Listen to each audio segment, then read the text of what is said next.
कदम मिलाकर चलना होगा, कदम मिलाकर चलना होगा। बाधाएं आती है आए, घृणय प्रलय की घोर घटाए, पांवों के नीचे अंगारे, सर पर बरसे यदि ज्वालाएं, निज हाथों से हंसते हंसते आग लगाकर चलना होगा, कदम मिलाकर चलना होगा।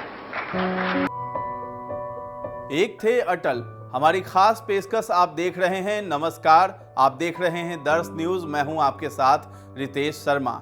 महान कवि, बहुमुखी प्रतिभा के धनी और विराट व्यक्तित्व वाले अटल बिहारी वाजपेयी जी की आज 5वीं पुण्यतिथि है। देश आज अपने पूर्व प्रधानमंत्री को सत सत नमन कर रहा है। राष्ट्रपति द्रौपदी मुर्मू, उपराष्ट्रपति जगदीप धनखड़, प्रधानमंत्री नरेंद्र मोदी, रक्षा मंत्री राजनाथ सिंह समेत अन्य नेता सदैव अटल पर श्रद्धांजलि देने के लिए पहुंचे। वीवीआईपी ने अटल जी को याद किया और पुष्प अर्पित किए। एक सुलझे राजनेता, प्रखर वक्ता और बेहतरीन कवि अटल बिहारी वाजपेयी का निधन 16 अगस्त 2018 को हुआ था। 93 साल की उम्र में उन्होंने दिल्ली के अखिल भारतीय आयुर्विज्ञान संस्थान में अंतिम सांस ली थी। वे भले ही अब हमारे बीच नहीं हैं, लेकिन उनके संदेश, भाषण और कविताएं हमेशा उनके होने का एहसास कराती हैं। आइए आपको सुनाते हैं उनकी एक कविता जिसका शीर्षक है कदम मिलाकर चलना होगा। कदम मिलाकर चलना होगा, बाधाएं आती है आए, घृणय प्रलय की घोर घटाए, पांवों के नीचे अंगारे, सर पर बरसे यदि ज्वालाएं, निज हाथों से हंसते हंसते आग लगाकर चलना होगा, कदम मिलाकर चलना होगा। बाधाएं आती है आए, घृणय प्रलय की घोर घटाएं, पांवों के नीचे अंगारे, सर पर बरसे यदि ज्वालाएं, निज हाथों से हंसते हंसते आग लगाकर चलना होगा, कदम मिलाकर चलना होगा।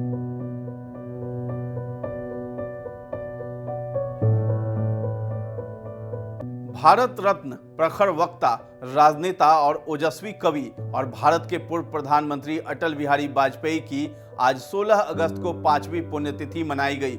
उनके व्यक्तित्व के कई आयाम हैं जिन्होंने एक कवि के रूप में जिंदगी जीने का अलग अंदाज सिखाया है। प्रधानमंत्री के रूप में देश को रास्ता दिखाया। उनके व्यक्तित्व को शब्दों में नहीं बांधा जा सकता है। ऐसे भारत रत्न को एक बार फिर से देश याद कर रहा है। आज हम आपको अटल बिहारी वाजपेयी जी की वो अनसुनी कहानियां बताएंगे जिसको आप सुनना चाहते हैं और जानना चाहते हैं, ताकि आप उन किस्सों में दोबारा से जी सकें। उनकी कविताओं के साथ आज एक बार फिर से आप अटल जी से मिलिए।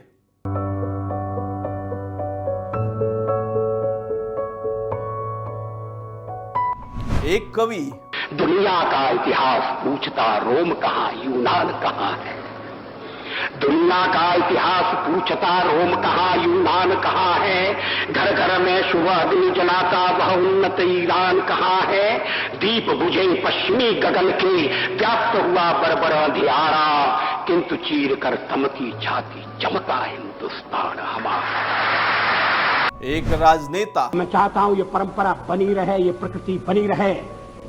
सत्ता का खेल तो चलेगा, सरकारें आएंगी जाएंगी, पार्टियां बनेगी बिगड़ेंगी, मगर ये देश रहना चाहिए, इस देश का लोकतंत्र अमर रहना चाहिए। एक राष्ट्रवादी।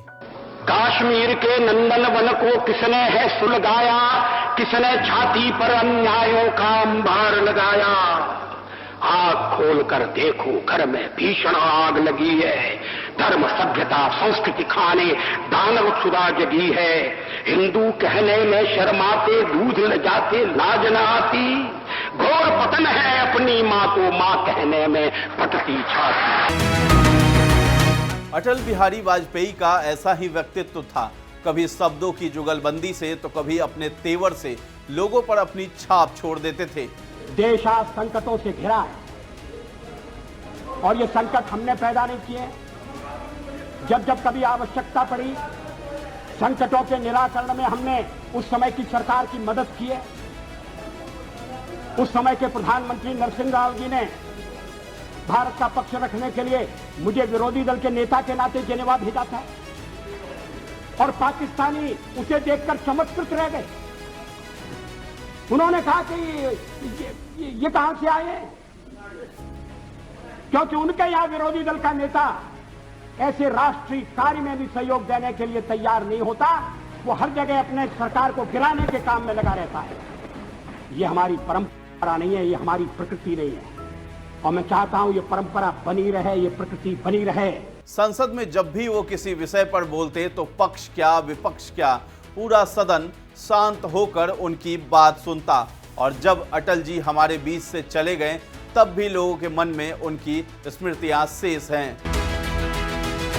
राष्ट्रीय स्वयंसेवक संघ के कार्यकर्ता से लेकर भारतीय जनता पार्टी के राष्ट्रीय अध्यक्ष तक अटल जी ने राजनीति को एक नई परिभाषा दी। उनकी विनम्रता की मिसाल देते हुए उनके विरोधी कहते थे कि अटल जी तो अच्छे हैं लेकिन सही पार्टी में नहीं है, वो एक बड़े दिल के नेता थे। सबसे बड़ी विशेषता जो अटल जी को औरों से अलग करती थी वो था उनका कविता प्रेम। उन्होंने जीवन और देश प्रेम पर आधारित कालजयी रचनाओं को गढ़ा। हास्य रुदन में, तूफानों में, अमर असंख्यक बलिदानों में, उद्यानों में, वीरानों में, अपमानों में, सम्मानों में, उन्नत मस्तक उभरा सीना, पीड़ाओं में पलना होगा, कदम मिलाकर चलना होगा। वक्त के हिसाब से अटल बिहारी वाजपेयी कविताओं की धार भी बदलते रहे। देश के अंदर के मुद्दों पर जोरदार कविताएं लिखने वाले कवि अटल जी ने भारत पाकिस्तान के बंटवारे के दर्द को भी अपने शब्दों में पिरोया। पाकिस्तान के करतूतों पर करारा जवाब भी दिया। इसे मिटाने की साजिश करने वालों से कह दो चिनगारी का खेल बुरा होता है। इसे मिटाने की साजिश करने वालों से कह दो चिनगारी का खेल बुरा होता है। औरों के घर आग लगाने का जो सपना वह अपने ही घर में सदा खड़ा हो। अपने ही हाथों तुम अपनी कब्र न खोदो, अपने ही हाथों तुम अपनी कब्र न खोदो, अपने पैरों आप कुल्हाड़ी नहीं चलाओ। ओ नादान पड़ोसी अपनी आंखें खोलो, आजादी अनमोल न इसका मोल लगाओ।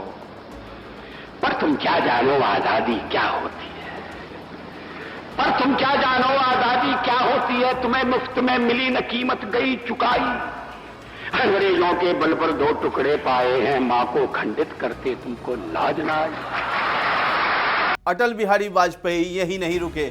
अमेरिका से मिलकर हिंदुस्तान के खिलाफ साजिश करने वाले पाकिस्तान को 2 टुक में समझा दिया था। अमेरिकी शस्त्रों से अपनी आजादी को दुनिया में कायम रख लोगे ये मत समझो। 10-20 अरब डॉलर लेकर आने वाली बर्बादी से तुम बच लोगे ये मत समझो।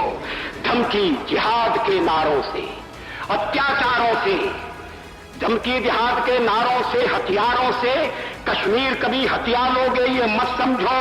हमलों से, अत्याचारों से, संहारों से भारत का शीश झुका लोगे ये मत समझो। जब तक गंगा की धार, जब तक गंगा की धार सिंधु में ज्वार, अग्नि में जलन, सूर्य में तपन शेष, स्वातंत्र समर की वेदी पर अर्पित होंगे अगणित जीवन यौवन अशेष। अमेरिका क्या संसार भले ही हो विरुद्ध, कश्मीर पर भारत का ध्वज नहीं झुकेगा। एक नहीं दो नहीं, एक नहीं दो नहीं करो 20 समझौते, पर स्वतंत्र भारत का निश्चय नहीं रुकेगा। देश के 3 बार पीएम बनने वाले अटल बिहारी वाजपेयी जी अपने हाजिर जवाबी के लिए भी काफी जाने जाते थे। एक बार तो उन्होंने पाकिस्तान को लेकर कुछ ऐसा बोल दिया था कि पूरा भारत उनका फैन हो गया था। दरअसल एक प्रेस कॉन्फ्रेंस के दौरान पाकिस्तान की महिला पत्रकार ने उनके सामने शादी का प्रस्ताव रख दिया। इसके साथ ही मुंह दिखाई में कश्मीर मांग लिया था। महिला पत्रकार के इस प्रस्ताव पर अटल बिहारी वाजपेयी जी ने जो जवाब दिया वो काफी मजेदार था। अटल जी ने महिला पत्रकार के शादी के प्रस्ताव को सुनकर कहा कि फिर हमें दहेज में पूरा पाकिस्तान चाहिए। पूर्व पीएम अटल जी के जवाब को सुनकर पूरे हॉल में ठहाके गूंजने लगे थे। इतना ही नहीं, वो पाकिस्तानी महिला पत्रकार भी मुस्कुरा उठी थी। ये मामला सन 1999 का था, जब पीएम की कुर्सी पर अटल बिहारी वाजपेयी बैठे थे। उन दिनों उन्होंने पाकिस्तान से रिश्तों को मधुर बनाने के लिए बस चलवाई थी। खास बात तो ये थी कि खुद अटल बिहारी वाजपेयी भी इस बस से पाकिस्तान गए थे।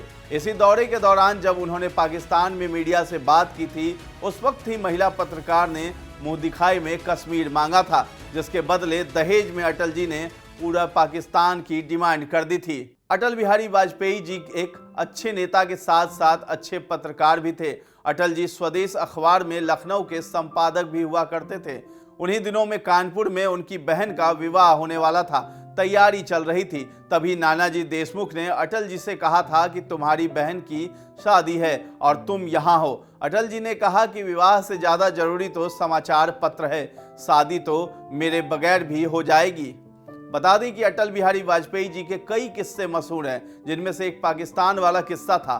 भले ही आज वो हमारे बीच में नहीं हैं, लेकिन आज भी अटल जी के हाजिर जवाबी की लोग दाद देते हैं। 16 अगस्त 2018 को अटल बिहारी वाजपेयी जी का निधन हुआ था। अपने इस जीवन काल में वो 3 बार प्रधानमंत्री बने थे, जिसमें से एक बार तो महज 13 दिनों के लिए उन्होंने पीएम की कुर्सी संभाली थी।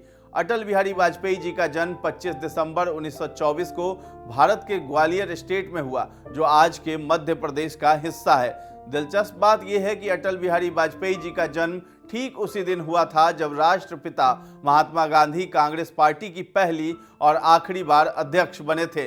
16 अगस्त 2018 को अटल बिहारी वाजपेयी जी ने दुनिया को अलविदा कह दिया। अटल बिहारी वाजपेयी एक ऐसा नाम जो व्यक्ति ना होकर पूरा एक व्यक्तित्व है। अटल बिहारी वाजपेयी जी की कविता के इस अंश के साथ ही इस प्रस्तुति की समाप्ति करना चाहूँगा कि मैं जी भर जिया, मैं मन से मरूं, मैं लौट कर आऊँगा, फिर कूच से क्यों डरूं। आपको हमारा ये वीडियो कैसा लगा है कमेंट सेक्शन में जाकर जरूर बताइएगा। और अब तक हमारे चैनल को आपने सब्सक्राइब नहीं किया है तो कर लीजिए। और अगर ये वीडियो आप फेसबुक पर देख रहे हैं तो हमारे पेज को लाइक और फॉलो करना न भूलें। धन्यवाद।